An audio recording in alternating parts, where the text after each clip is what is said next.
بعض لوگوں کا ماننا ہے کہ کرونا وائرس اللہ تعالیٰ کی طرف سے نازل ہونے والا ایک عذاب ہے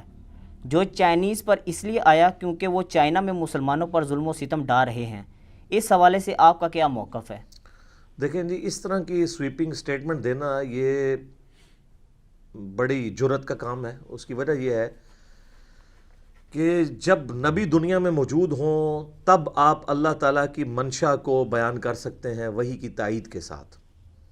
جب نبی دنیا سے تشریف لے جائیں اس کے بعد کوئی شخص وثوق کے ساتھ اس طرح کی سویپنگ سٹیٹمنٹ نہیں دے سکتا۔ تو میں تو اس کے ساتھ ایگری نہیں کرتا، اس لیے کہ ہمیں اس طرح کی سٹیٹمنٹ دینے کا حق ہی حاصل نہیں ہے جب تک کہ ہمارے پاس کوئی وحی کی تائید نہ ہو۔ اور اس کو سپورٹیو وہ حدیث بھی ہے صحیح بخاری میں کتاب الشہادات چیپٹر کے اندر سیدنا عمر فاروق رضی اللہ تعالیٰ عنہ علیہ السلام کا قول ہے۔ انہوں نے فرمایا کہ جب تک رسول اللہ میں موجود تھے صلی اللہ علیہ وآلہ وسلم، ہم سے کوئی شخص غلط بیانی کرتا تھا تو اللہ تعالیٰ وحی کے ذریعے اپنے نبی صلی اللہ علیہ وآلہ وسلم کو صحیح صورتحال سے متعلق آگاہ کر دیتا تھا، تو پھر ہم لوگوں کے باطن کے اوپر بھی فیصلہ کر لیتے تھے کہ ظاہری طور پہ یہ ہے لیکن اصل مسئلہ بیچ میں یہ ہے۔ لیکن جب سے رسول اللہ صلی اللہ علیہ وآلہ وسلم دنیا سے چلے گئے ہیں، اب ہم لوگوں کے ظاہر کے اوپر فتویٰ لگائیں گے جو حالات و واقعات ہمیں نظر آ رہے ہوں گے، باطن کا معاملہ اللہ کے سپرد کر دیں گے، ہمیں پتہ نہیں ہے۔ تو یہ جہاں تک فتنہ اس سے تو کوئی نہیں بچا، نہ کوئی اللہ کا ماننے والا بچا ہے اور نہ کوئی اللہ کا ڈینائی کرنے والا بچا ہے، اور اللہ کے ماننے والوں میں بھی نہ کوئی یہودی بچا ہے، نہ کوئی نصرانی بچا ہے، نہ کوئی مسلم بچا ہے، اور مسلمز کے اندر بھی آ جائے نہ کوئی سنی بچا ہے، نہ کوئی شیعہ بچا ہے، نہ کوئی بریلوی دیوبندی اہل حدیث حنفی شافعی مالکی حنبلی، سب میں ہی کوئی نہ کوئی ایسا موجود ہے جس کو یہ کرونا وائرس کی تکلیف سے گزرنا پڑ رہا ہے۔ لہٰذا اس طرح کی سویپنگ سٹیٹمنٹ نہیں دینی چاہیے۔ باقی یہ حقیقت ہے کہ میں نے باوثوق ذرائع سے اس کی تصدیق کی ہے کہ چائنا کے اندر مسلمانوں پہ ظلم ہو رہا ہے، اور آپ کو یاد ہوگا جب UNO میں تقریر کی تھی پرائم منسٹر نے، اور وہ ماشاءاللہ ہماری ویڈیو آلموسٹ 6 لاکھ سے زیادہ لوگوں نے یوٹیوب پہ دیکھی ہے، اس میں بھی میں نے پرائم منسٹر سے یہ گلہ کیا تھا کہ آپ نے جہاں پر کشمیر کے مسلمانوں کا ذکر کیا، فلسطین کے مسلمانوں کا ذکر کیا، وہاں پر چائنا کے مظلوم مسلمانوں کا ذکر کرنا بھی بنتا تھا۔ تو میں نے تو اس وقت بھی یہ آواز بلند کی تھی، ظلم ہو رہے ہیں یقیناً۔ بہرحال یہ جو کوئی بھی اس طرح کی آزمائش آتی ہے یہ اللہ تعالیٰ کی طرف سے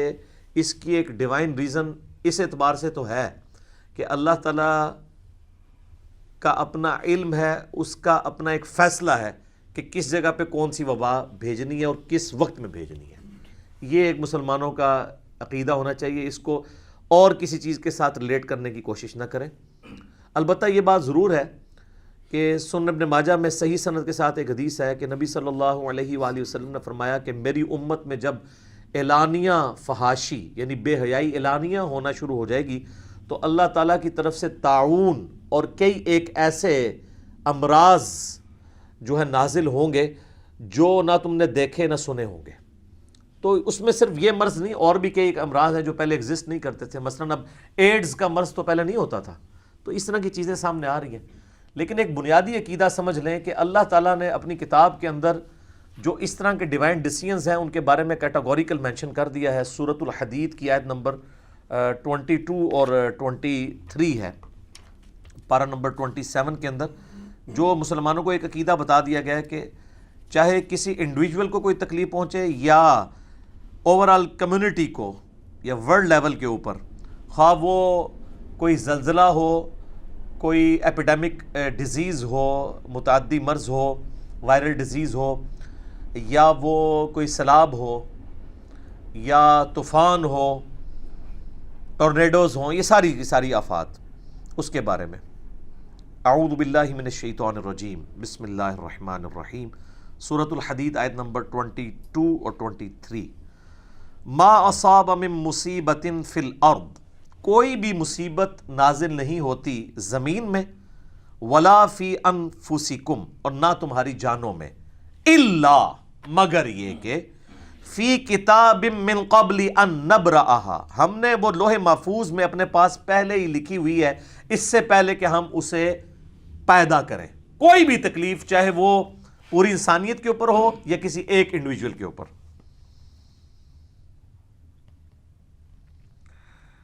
ان ذالک علی اللہ یسیر، یہ اللہ پر بہت آسان ہے۔ کسی کو یہ ٹینشن نہ ہو کہ پہلے ہی کیسے پتہ چل گیا، یہ اللہ پہ بہت آسان ہے۔ سر وہ سورۃ الانعام میں تو یہاں تک آیا ہے کہ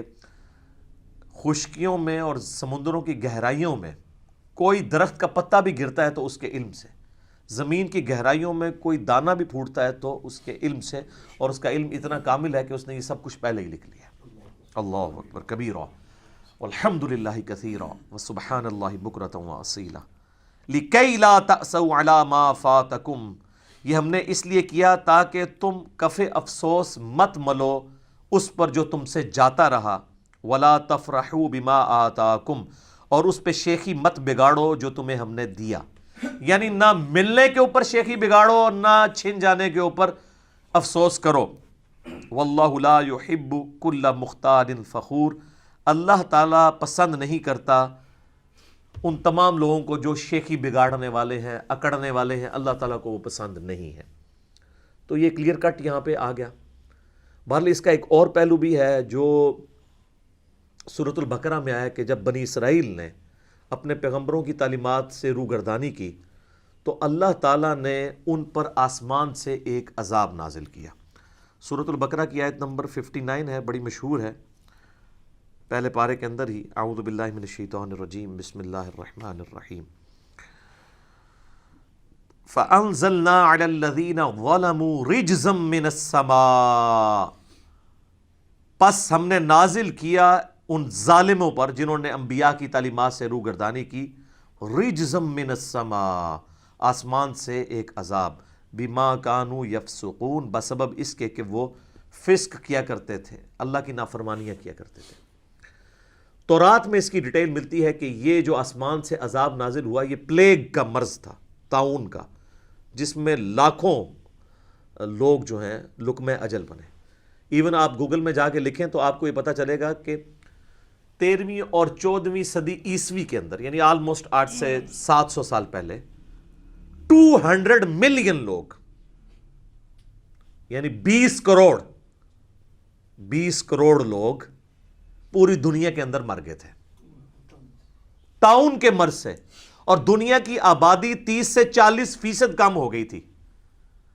اور آندہ 200 سے 300 سال لگے تھے وہ آبادی پوری ہونے میں۔ سر اس طرح دنیا مرتی تھی۔ صحیح بخاری اور مسلم کے متفقن علیہ حدیث ہے کہ اللہ تعالیٰ نے آسمان سے طاعون کا مرض نازل کیا بنی اسرائیل پر عذاب کی صورت میں۔ تورات میں بھی ملتا ہے اور بخاری مسلم بھی اس کی تصدیق کرتی ہے سورۃ البقرہ کی آیت نمبر 59 کے کانٹیکسٹ میں، اور اس میں ان کو ہلاک کیا گیا۔ تو اللہ تعالیٰ کے لیے تو کوئی مسئلہ نہیں ہے، عذاب کی کوئی شکل بھی نازل کی جا سکتی ہے، لہٰذا یہ عذاب کی شکل بھی ہے۔ لیکن بخاری مسلم میں ساتھ یہ الفاظ ہیں، نبی صلی اللہ علیہ وآلہ وسلم نے فرمایا کہ یہ عذاب تو تھا بنی اسرائیل کے لیے، اور میری امت میں بھی جو فسق کرنے والے لوگ ہیں ان کے حق میں یہ عذاب ہوگا، لیکن اس میں جو اہل ایمان مارے جائیں گے تو وہ اللہ کے حضور شہید لکھے جائیں گے۔ سبحان اللہ۔ یعنی اس سے یہ بھی پتہ چلا کہ نبی علیہ السلام نے پہلے ہی بتا دیا کہ یہ نہیں ہے کہ یہ صرف نافرمانوں پہ عذاب آئے گا، بلکہ جو اللہ کے تابع فرمان ہیں وہ بھی اس عذاب کے اندر دنیا کے رول کے اندر تو آ جائیں گے، یعنی موت تک پہنچ جائیں گے، لیکن یہ موت ان کو شہادت کی موت ملے گی۔ اور آپ کو پتہ ہے کہ جنگ یرموک کے جو فاتح ہیں سیدنا ابو عبیدہ ابن جرح رضی اللہ تعالیٰ عنہ، اور ان کے بعد جو ان کے بعد گورنر بنے معاذ ابن جبل رضی اللہ تعالیٰ عنہ، یہ دونوں پلیگ کے مرض میں، طاعون کے مرض میں فوت ہوئے ہیں، کیونکہ اس وقت شام میں یہ مرض پھیل گیا تھا۔ تو لہٰذا یہ کوئی ڈیفائن نہیں کر سکتا کہ کس کے لیے عذاب ہے اور کس کے لیے جو ہے وہ ایک آزمائش ہے اور وہ ہے۔ البتہ ایک موٹی سی ڈویژن ہم کفر اور اسلام کے اعتبار سے تو ضرور کر سکتے ہیں،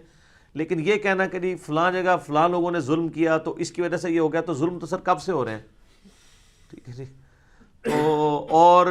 یہ جب پھیلا ہے تو اب اس وقت مور دین 157 کنٹریز میں کرونا وائرس کا یہ مرض پھیل چکا ہے، اور ٹاپ آف دا لسٹ جن ملکوں میں پھیلا ہے ان میں تو مسلمان ملک بھی شامل ہیں، ٹھیک ہے، ایران شامل ہے، سعودیہ والوں نے کتنی ریسٹرکشن کی ہیں، پاکستان والوں کے تو ہمیں فگرز کا ہی اعتبار نہیں ہے، کیونکہ یہاں تو ایک عادت ہے فگر چھپانے کی، اور اب دیکھیں اچانک نکلنا شروع ہو گئے ہیں کس طرح، تو ابھی پتہ نہیں، ہمیں تو کوئی اعتبار نہیں، واللہ عالم۔ تو معاملات تو اس طریقے سے پھیل رہے ہیں، لہٰذا اس کو کوئی عذاب کے ساتھ اس طریقے سے ریلیٹ نہ کریں۔ بہرحال ہمارا ایٹیچیوڈ یہ ہونا چاہیے کہ ہم رجوع الی اللہ لے کر آئیں۔ اس طرح کی جتنی بھی تکلیفیں ہیں، سورہ سجدہ میں آتا ہے، اللہ تعالیٰ فرماتا ہے کہ ہم آخرت کے بڑے عذاب سے پہلے دنیا میں بھی چھوٹے چھوٹے عذابات بھیجیں گے تاکہ تم اللہ کی طرف رجوع کرو۔ ہمارا ایٹیچیوڈ یہ ہونا چاہیے کہ ہم رجوع الی اللہ کریں، اور اس چیز کو تو چھوڑ دیں، یہ تو کیٹاگوریکل ڈیسیژن ہے سورۃ البقرہ میں، وَلَنَبْلُوَنَّكُمْ بِشَيْءٍ مِّنَ الْخَوْفِ وَالْجُوعِ وَنَقْصٍ مِّنَ الْأَمْوَالِ وَالْأَنفُسِ وَالثَّمَرَاتِ وَبَشِّرِ الصَّابِرِينَ۔ ہم ضرور بالضرور تمہیں آزمائیں گے، تھوڑے سے خوف سے، بھوک سے، جان اور مال میں نقصان سے، پھر ہم دیکھیں گے کون کمٹمنٹ والے لوگ ہیں۔ بشارت ہوگی پھر صابرین کے لیے، الذین اذا اصابتہم مصیبہ قالوا انا للہ وانا الیہ راجعون۔ وہ لوگ ہیں جب انہیں کوئی مصیبت پہنچتی ہے تو وہ کہتے ہیں کہ یار ہم بھی تو اللہ کی طرف سے آئے تھے، یہ تکلیف بھی اللہ کی طرف سے آئی ہے، اللہ کی طرف واپس چلی جائے گی، ہم نے بھی چلے جانا ہے، جب جان ہی ختم ہوگی تو پھر سب سے قیمتی چیز تو یہ ہے۔ تو اللہ تعالیٰ فرماتا ہے ایسے لوگ ہیں جو اللہ تعالیٰ کی طرف سے، ایسے لوگ ہیں جن پہ اللہ تعالیٰ کی رحمت ہے، برکتیں ہیں، کامیاب لوگ ہیں جن کا ایٹیچیوڈ یہ ہے۔ اور اس کانٹیکسٹ میں ایک بڑی زبردست حدیث ہے صحیح مسلم میں، سیدہ ام سلمہ کہتی ہیں جب ابو سلمہ فوت ہوئے میرے خاوند، تو میں نے نبی علیہ السلام سے ایک دعا سنی ہوئی تھی کہ جب کبھی مصیبت کی کوئی خبر پہنچے تو وہ کوئی دعا پڑھ لے تو اللہ تعالیٰ اس سے بہتر نعم البدل اسے عطا کر دے گا۔ تو جیسے مجھے اپنے خاوند کی وفات کی خبر پہنچی تو میں نے وہ دعا پڑھی، اس میں یہ حصہ تو سورۃ البقرہ والا تھا، 7 اور الفاظ بھی تھے، انا للہ و انا الیہ راجعون، بے شک ہم بھی اللہ ہی کی طرف سے آئے ہیں، اسی کی طرف لوٹ کے جائیں گے۔ اللہم اجرنی، یہ میم کو جھٹکے سے آگے ملانا ہے، جزم میں آگے، وہ مشکات میں غلطی سے وہ پرنٹنگ ہوئی ہے، اللہم اجرنی لکھا ہوا ہے، اجرنی وہ غلط ہے، اجرنی یہ ہے اللہم اجرنی فی مصیبتی، اے اللہ اس مصیبت میں مجھے اجر دے، وَأَخْلِفْ لِي خَيْرًا مِّنْهَا، اور مجھے اس کا بہتر نعم البدل عطا فرما دے۔ تو کہتے ہیں میں نے یہ دعا پڑھی اور میں دل میں سوچتی تھی کہ میرے خاوند جیسا تو کسی کا خاوند نہیں تھا، مجھے اللہ تعالیٰ اگر دے گا بھی تو اس کا نعم البدل کیا دے گا۔ تو کہتی ہیں جب میری عدت کے دن ختم ہوئے تو نبی علیہ السلام نے پیغام نکاح کا بھجوا دیا، ام المومنین بن گئی، اور سر یہ وہ ام المومنین ہیں جو سب سے آخر میں فوت ہونے والی ہیں، یہ 63 یا 64 ہجری میں فوت ہوئی ہیں، واقعہ کربلا ان کی زندگی میں ہوا ہے، اتنی عمر پائی ہے انہوں نے، ام سلمہ سلام اللہ علیہا ورضی اللہ تعالی عنہا۔ تو یہ ایٹیچیوڈ ہے، لہٰذا میں اس سوال کی طرف واپس آتا ہوں جو کئی لوگوں نے وہ کمنٹس کیے ہوئے ہیں کہ جی وہ چائنیز نے مسلمان عورتوں کے نقاب اتروائے ہیں تو اللہ تعالیٰ نے دیکھے ان کے اوپر ماسک پہنا دیے ہیں، تو سر صرف انہوں نے تو نہیں کیا، کئی یورپین ملکوں میں بھی یہ کچھ ہو رہا ہے، ٹھیک ہے، وہاں پہ بھی، لیکن اس لیول کا نہیں ہے۔ بہرحال دیکھ لیں چائنا نے تو کافی حد تک اس کو کنٹرول بھی کر لیا ہے اور اب پوری دنیا کو اسسٹنس پرووائڈ کر رہے ہیں وہ۔ ہمارا ایٹیچیوڈ یہ ہے کہ جو بھی کوئی تکلیف آئے رجوع الی اللہ لے کر آئیں، اللہ کی طرف سے آزمائش سمجھیں، اور حد الامکان کوشش کریں کہ اس کا کوئی سلوشن اینڈ کی طرف آئیں،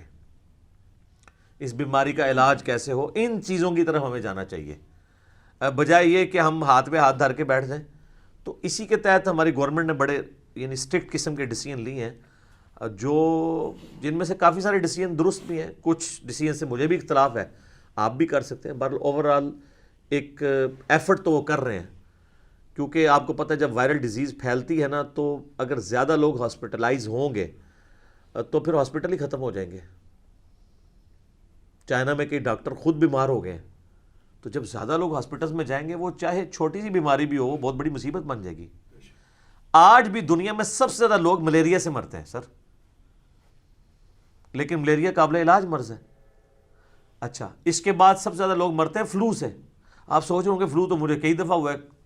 ہمارے خاندان میں مجھے کوئی نہیں مرتا، سر ادھر نہیں نا لوگ مرتے، آپ اگر افریقن ممالک میں چلے جائیں جہاں پہ علاج کی سہولتیں نہیں ہیں، وہاں بھی آج بھی سب سے زیادہ کلنگز جو ہیں وہ مچھر کے کاٹنے سے، ملیریا اور پھر یہ بگڑ کے ٹائیفائڈ اور لوگوں کی ڈیتھس ہو جاتی ہیں۔ تو انفلوئنزا بھی، یعنی یہ جو فلو ہے، یہ بھی ایک وائرل ڈیزیز ہے۔ تو اس اعتبار سے یہ معاملات چل رہے ہیں۔ ایٹیچیوڈ یہ ہے کہ آپ اللہ کی طرف رجوع لائیں، دنیاوی اسباب جو اللہ نے آپ کو عقل دی ہے اس کو یوز کریں اور کسی سلوشن کی طرف پہنچنے کی کوشش کریں، علم کی پیروی کریں۔ وَلَا تَقْفُ مَا لَيْسَ لَكَ بِهِ عِلْمٌ إِنَّ السَّمْعَ وَالْبَصَرَ وَالْفُؤَادَ كُلُّ أُولَٰئِكَ كَانَ عَنْهُ مَسْئُولًا۔ انسان کسی چیز کی پیروی اس وقت تک مت کر جب تک کہ تیرے پاس ڈیفینیٹ علم نہ آ جائے۔ بے شک آنکھ، کان اور عقل، دل یا دماغ کوئی بھی چیز ہو، اس کے بارے میں تم سے پوچھا جائے گا کہ ان کو یوز کر کے تم نے حق بات تک پہنچنے کی کوشش کیوں نہیں کی۔ ٹھیک ہوگا جی؟